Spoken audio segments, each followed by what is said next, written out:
નમસ્કાર, આ છે શેર સંવાદ. આજે આપણે માણીશું રાજકોટના કવયત્રી પાયલબેન ઉનડકટના ભાવસભર 3 શેરો.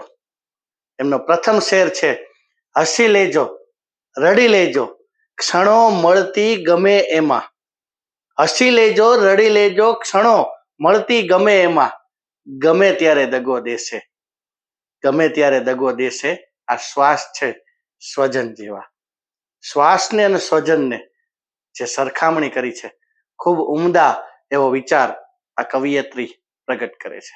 આ જ કવિયત્રીનો બીજો શેર છે એ મોટિવેશનલ શેર છે. ઉગવાની હઠ હતી બહુ જ બળવતર, એથી જ તો ન નડ્યો રસ્તાનો પથ્થર સહેજ પણ એ છોડને. રસ્તામાં આવતા પથ્થરને પણ પગથિયા બનાવીને આગળ વધવાની પ્રેરણા આ શેર આપે છે.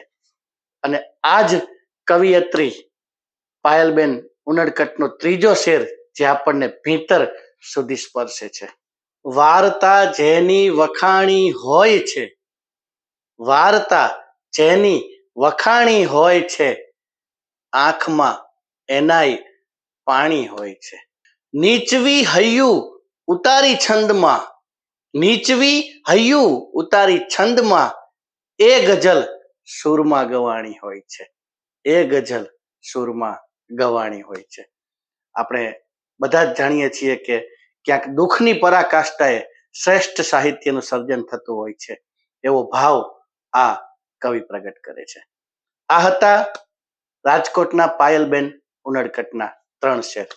ફરી મળીશું નવા એપિસોડમાં નવા કવિ સાથે શેર સંવાદમાં. નમસ્કાર.